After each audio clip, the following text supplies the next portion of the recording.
La condamnation du prêt à intérêt figure dans la Bible. C'est un interdit très important, presque autant que la prohibition du meurtre. Il découle d'un principe fondamental. Aucun homme n'a le droit de faire des profits avec le temps, puisque le temps appartient à Dieu. À la fin du Moyen Âge, puis à la Renaissance, l'économie acquiert une importance nouvelle et a besoin d'être alimentée en argent frais. Ceux qui ont des liquidités possèdent donc un avantage pour lequel ils veulent être rémunérés. On cherche alors toutes sortes de stratagèmes pour contourner l'interdiction de percevoir des intérêts.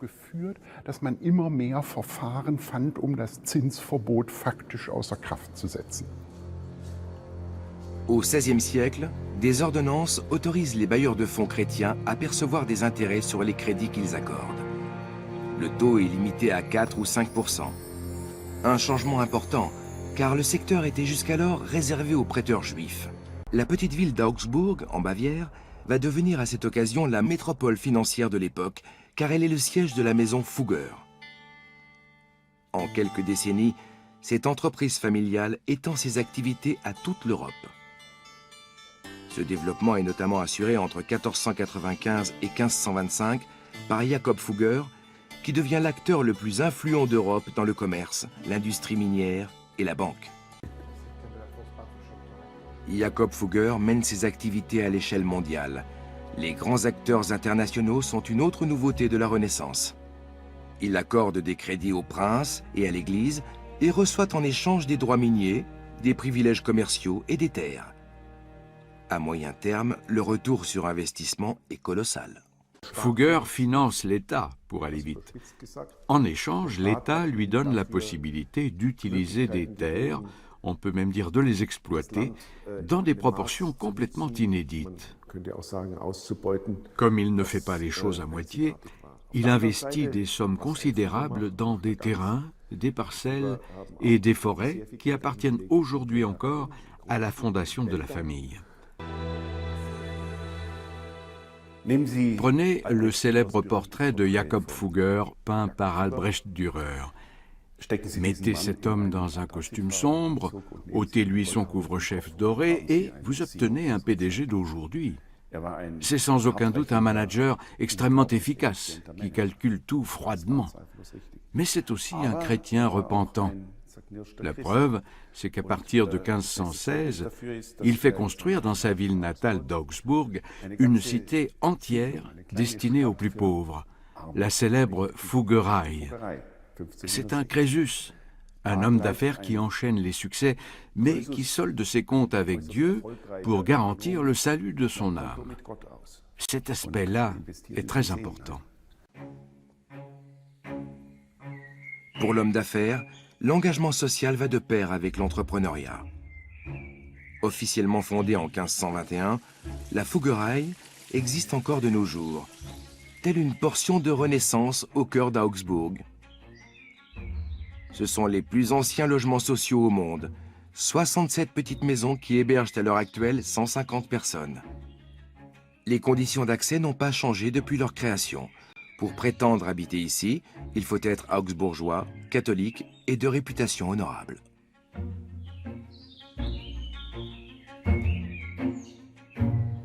Comme à l'origine, la cité est financée grâce à la fortune de la Fondation Fugger. Un arrangement mis en place à la Renaissance et qui a toujours cours.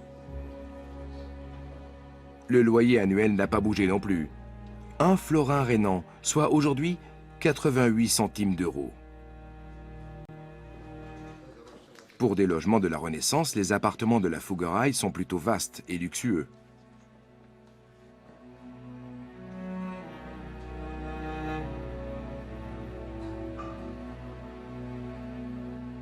Lumineux, d'une surface de 60 mètres carrés, ils permettent de loger une famille. Outre le paiement d'un loyer symbolique, Jacob Fugger exige que ses locataires prient régulièrement. Ils doivent chaque jour réciter un Notre Père, un credo et un Ave Maria pour l'entrepreneur et sa famille.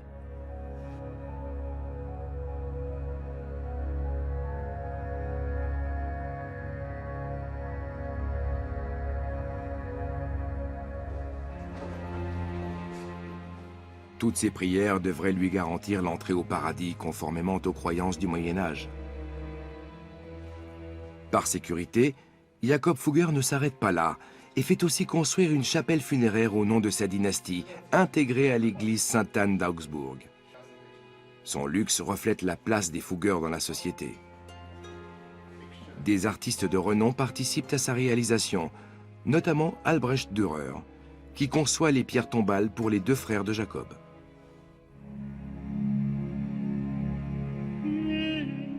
Cette chapelle est le premier lieu de culte allemand conçu dans le style Renaissance. Jakob Fugger y est lui aussi inhumé. En développant la fondation familiale, l'entrepreneur aura révélé ses convictions personnelles et une certaine clairvoyance sociale. Avec une conviction, l'argent peut régler la question du salut de l'âme dans l'au-delà.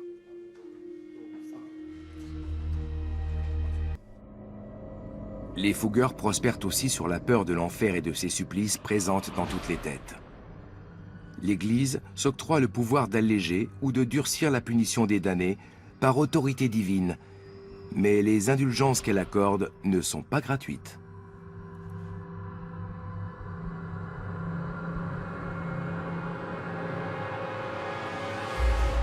Lorsque les pièces se mettent à teinter, l'âme s'éloigne du brasier. Telle est la devise de Johann Tetzel, un moine dominicain allemand qui commercialise activement ses indulgences, y compris pour le blasphème et le meurtre. À l'automne 1511, Martin Luther, frère Augustin âgé de 28 ans, séjourne à Rome. Il est lui aussi en quête de rémission. Il gravite à genoux le saint escalier du palais du Latran pour obtenir le pardon de ses péchés et racheter l'âme de ses proches. Du IVe au XIVe siècle, le palais du Latran a été la résidence officielle des papes. L'édifice de style Renaissance que nous connaissons aujourd'hui a été commandé par le pape Sixte V au XVIe siècle. Le trafic des indulgences est une source de financement essentielle pour les papes de l'époque. Entre 1470 et 1530, 6 souverains pontifes se succèdent à Rome. Corruption, appât du gain, méthodes musclées et souvent désastreuses, ces papes de la Renaissance conservent aujourd'hui encore une réputation sulfureuse, surtout aux yeux de leurs détracteurs. Alexandre VI Borgia est peut-être le plus tristement célèbre de tous. Il invite des prostituées aux orgies qu'il organise au Vatican. Aux yeux de Martin Luther, l'église de Rome est la nouvelle Babylone, la ville sainte, un lieu de perdition. Quand on parle des papes de la Renaissance, c'est souvent pour en dire des horreurs. On pense parfois que c'est leur comportement amoral qui déclenche la réforme, mais c'est une interprétation un peu partiale. Ces papes sont des modernisateurs, des hommes de la Renaissance, des princes qui entretiennent une cour, comme tous les nobles en Europe. En 1508, le pape Jules II commande des fresques pour la chapelle Sixtine à Michel-Ange, alors âgé de 33 ans. Dans un premier temps, celui-ci refuse. Il se sent avant tout sculpteur et juge son talent de peintre insuffisant. Mais le pape ne lui laisse pas le choix. Alors Michel-Ange exige au moins sa liberté artistique et Jules II lui donne carte blanche. Le résultat, 520 mètres carrés de fresques laborieusement peintes, la tête renversée. Un travail titanesque.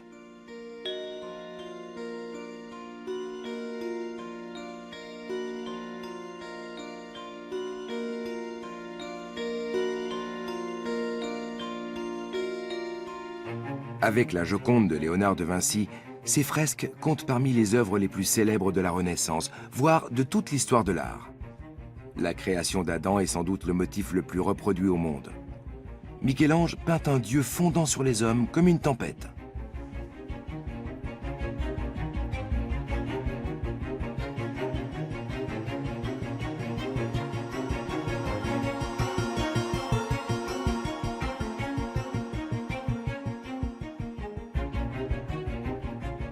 Le jugement dernier, lui, représente les troupes célestes nues comme les dieux de l'Olympe, l'œuvre d'un artiste courageux, rendue possible par le mécénat du pape.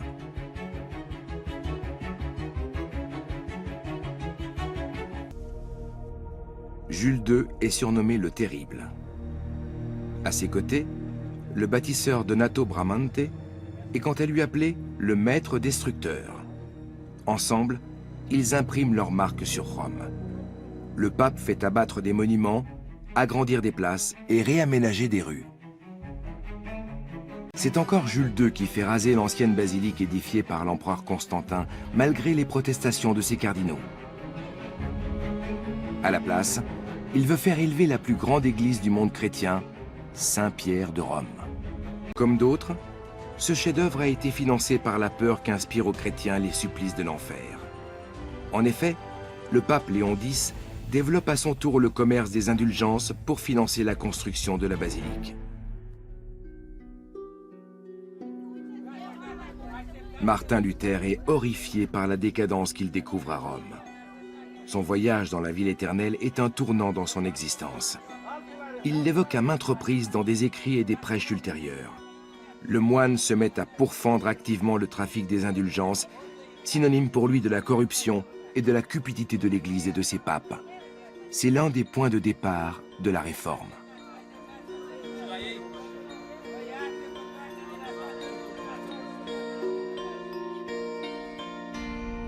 En 1517, Martin Luther rend public ses 95 thèses, une liste de principes qui fustige expressément la pratique des indulgences. En quelques mois, plus de 80 textes et recueils de Luther sont publiés dans plus de 600 éditions en tout. Le réformateur devient célèbre grâce à l'imprimerie, premier média de masse de l'histoire. La réforme est impensable sans les médias de masse du XVIe siècle. Martin Luther écrit ses thèses sur un problème théologique assez insignifiant, les indulgences. Pourtant, en quelques semaines, elles sont diffusées et lues dans tout le sud de l'Allemagne. C'est grâce à l'imprimerie, aux feuilles volantes et aux petits fascicules qui peuvent circuler dans tout l'Empire et au-delà et qui font réagir les gens. On lit, parfois à voix haute, et on discute des textes avec les gens qui ne savent pas lire.